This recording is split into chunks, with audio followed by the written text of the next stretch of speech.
میرے مرشد کریم فرماتے ہیں کہ میاں والی میں ایک عورت تھی، وہ ہر سال اپنے کڑے سے سنیارے کو کہتی کہ اتنا سونا اتار لو۔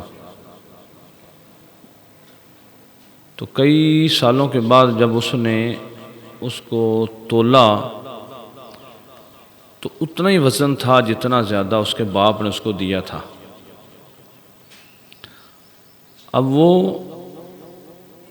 اس کو حساب سے کاٹتی، اتنا میرا سونا ہے اور اتنا اس کو میں کاٹ دوں۔ تو جب تولا گیا تو وہی جو لکھا تھا، سرکار فرماتے ہیں کہ وہی وزن تھا۔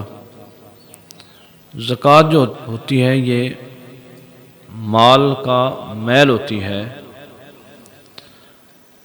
اور پھر اس طرح بھی ہے کہ جو بندہ اپنے مال کی زکوٰۃ ادا کرتا رہتا ہے اس کا مال ضائع نہیں ہوتا۔ لاہور میں ہمارے ایک دوست ہیں، ان کا ایک پلازہ ہے، وہاں پہ چوری ہو گئی۔ تو ان کے بیٹے نے جا کے کہا کہ ابا جی پلازے میں چوری ہو گئی ہے، مال چلا گیا، اتنا ڈاکو ہے، اتنا مال لے گئے۔ تو بزرگ بالکل مطمئن تھے، اطمینان کے ساتھ تھے۔ انہوں نے ان کو اپنے بیٹے سے پہلی بات پوچھی، تم مجھے یہ بتاؤ کہ تم نے مال کی زکوٰۃ ادا کی ہے؟ تو انہوں نے کہا جی میں نے مال کی زکوٰۃ ادا کی ہے، مجھے چیک کراؤ۔ وہ جب انہوں نے وہ دیکھا رجسٹر، تو جہاں پہ مال زکوٰۃ تھی وہاں پہ لکھا ہوا تھا سارا۔ تو فرمایا ٹھیک ہے۔ انہوں نے کہا جی کیا کرنا ہے؟ انہوں نے کہا ہلکا پھلکا جو ہے وہ کرو، لیکن فکر نہ کرو، یہ تیرا مال ضائع نہیں ہوتا۔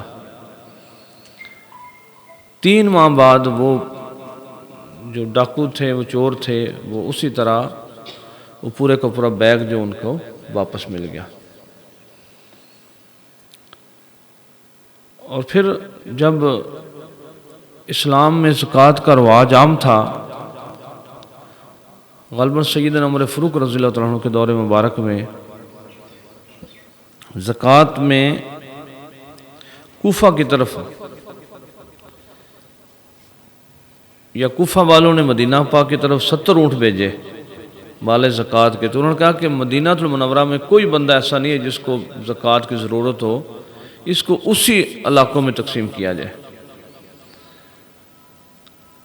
یعنی کہ زکوٰۃ یہ ہے کہ اگر آپ کسی کو دیتے ہیں، حقدار تک حق پہنچتا ہے، تو پھر وہ اس سے اپنا کام کرے تو اللہ پاک اس میں برکت عطا فرماتے ہیں۔ امام ربانی مجد الثانی شیخ احمد فروقی سرہندی رضی اللہ عنہ، آپ اس میں کمال کی بات فرماتے ہیں کہ زکوٰۃ کی 1 کوڑی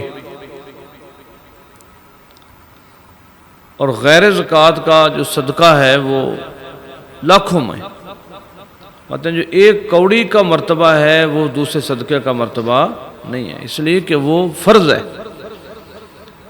جیسے نماز فرض ہے، اگر بندہ عشاء پڑھ کے سو جائے، ساری رات سویا رہے، اور ایک وہ بندہ جو ساری رات تسبیحات کرتا رہے، اللہ کا ذکر کرتا رہے اور نماز فجر کے وقت سو جائے، تو اس سے وہ کئی گنا بہت زیادہ بندہ بہتر وہ ہے جو بندہ صبح نماز فجر باجماعت ادا کرتا ہے، اس لیے کہ وہ فرض ہے۔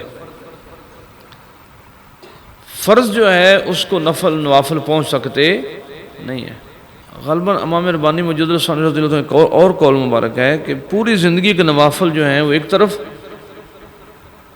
اور باجماعت نماز میں تکبیر اللہ اکبر کہنا یہ ایک طرف ہے، اس کا جو مرتبہ ہے اس کو بھی نوافل پہنچ سکتے نہیں ہے۔ ہمارے عام رواج ہے کہ لوگ نوافل کا بڑا اہتمام کرتے ہیں، صدقہ و خیرات کرتے ہیں،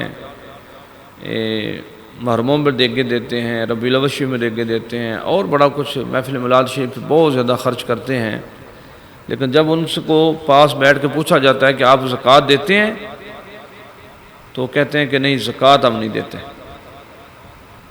اہتمام کے ساتھ زکوٰۃ دینا، اس میں حضرت امام ربانی مجد الثانی رضی اللہ عنہ ایک اور چیز فرماتے ہیں کہ اگر بندہ سارا سال صدقہ و خیرات کرتا رہتا ہے، ان لوگوں پہ جن کی زکوٰۃ لگتی ہے، تو سال میں ایک دفعہ اپنے زکوٰۃ نکال لے، جب سال اس پہ مکمل ہو جائے تو پھر اس کو سارا سال ہی تھوڑی تھوڑی تھوڑی تھوڑی وہ ان لوگوں کو دیتا رہے جن پہ زکوٰۃ لگتی ہے۔ جب ان کے پاس کوئی بندہ آ جائے اسی مال میں سے دیتا رہے، اس کی زکوٰۃ بھی ادا ہو جائے گی اور سلسلہ جو اس کا صدقات جو ہے وہ سلسلہ چلتے رہے گا۔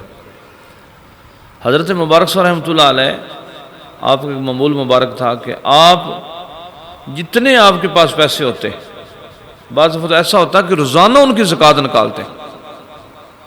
اگر آپ کے پاس 100 روپیہ ہے تو آپ اس میں سے 2.5 روپے زکوٰۃ نکالتے، 200 روپیہ ہے تو جو ہے وہ 5 روپے اس کی زکوٰۃ نکالتے، جتنے پیسے ہوتے۔ اور بعض دفعہ اپنے مال کی بھی ایسے کرتے کہ گھر میں جو مال ہے اس کے متعلق بھی زکوٰۃ نکالتے۔ میں فقیر کا بھی یہ معمول ہے، اگر ہم کوئی چیز خریدتے ہیں یا کوئی چیز لیتے ہیں تو اس کے حساب سے بھی ہم کوشش کرتے ہیں کہ اس کی زکوٰۃ جو ہے نکال دی جائے۔ کہ مثال کے طور پہ گھڑی لی ہے، اس کی قیمت 1000 روپیہ ہے، تو پھر میں دوستوں کو پوچھتا ہوں کہ اس کی کتنی زکوٰۃ ہے، وہ کہتے ہیں کتنی بنی، پھر میں کہتا ہوں چلو یار اس کی زکوٰۃ نکال دو۔ اس طرح اور کوئی چیز اکثر اس میں بھول بھی ہو جاتی ہے، خطا بھی ہو جاتی، نہیں بھی ہوتا، لیکن کوشش ہوتی ہے کہ جو چیز خریدی جائے یا چیز آ جائے، یہ فرضی زکوٰۃ نہیں ہے، یہ صدقہ ہے، یہ فرضی زکوٰۃ نہیں۔ فرضی زکوٰۃ وہی ہے جو علماء فرماتے ہیں کہ اس کے پاس مال جو ہے وہ سال تک رکا رہے، یا اس کے جس طرح علماء فرماتے ہیں اسی طرح جو ہے وہ سونا چاندی، اس کا وزن اور مال تجارت جتنی چیزیں ہیں اس پہ جو ہم کرتے ہیں۔ یہ زمینوں کی زکوٰۃ جو ہے وہ عشر ہے۔ اللہ رب العالمین ہمیں ان تمام میں کوتاہی سے اللہ محفوظ فرمائے، اور اللہ پاک ہمیں اس میں صحیح معنوں میں کرنے کی توفیق عطا فرمائے۔ میرے جو بندے بار زمین پہ جو دوست احباب ادھر خدمت کرتے ہیں، کام کرتے ہیں، تو میں ان کو کہتا رہتا ہوں کہ جب آپ پٹھے تیار ہو جائے تو ان کی زکوٰۃ جو ہے نکالا کریں، مجھے بتایا کریں۔ کئی دفعہ ان سے سستی ہو جاتی ہے، پھر بعد میں بتاتے ہیں، یا میں ان سے پوچھتا ہوں کہ آپ نے اس وقت سے بتایا نہیں ہے، تو وہ بھی ہم جو ہیں وہ بے شک، لیکن وہ بھی ہم ادا کرتے ہیں۔ تو ہر چیز جو زمین سے نکلے اس پہ جو ہے وہ زکوٰۃ ادا کرنی چاہیے، اس میں برکتیں ہیں، تو بہت زیادہ فیض و برکات۔ اور جو زکوٰۃ نہیں ادا کرتے اس میں بڑی وعید ہے، جو اسلام جو ہے وہ اس میں بڑی زیادہ اس میں وعیدیں ہیں، اور اسلام جو ہے وہ باقاعدہ طور پہ ہر اسلام کا جو عمل ہے وہ فطرتی عمل ہے، وہ اس کی بندے کو ضرورت ہے، اس کو معاشرے کو ضرورت ہے۔ ہر جتنے بھی اسلام کے عمل ہیں سارے کے سارے جو ہیں وہ عین فطرت ہیں، بلکہ فطرت ہوتی ان سے ہے۔ کوئی کام ایسا نہیں ہے کہ جو ہے، جس طرح آج کل روزے ہم رکھ رہے ہیں، تو بڑی سالوں کے بعد، بڑے سالوں کے بعد ایک بندے نے اپنی زندگی جو اس پہ لگا دی کہ مجھے کینسر کا علاج مل جائے۔ اس نے پھر کانفرنس بلائی، اس نے کہا کہ مجھے کینسر کا علاج مل گیا۔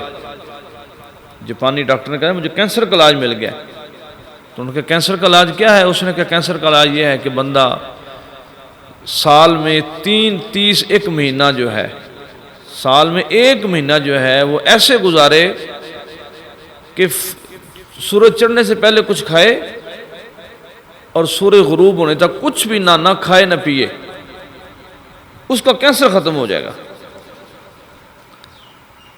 تو اس نے کہا کم سے کم پھر وہ ہر مہینے میں، ہر ہفتے میں 1 دفعہ ایسا کرے، بھوکا رہے۔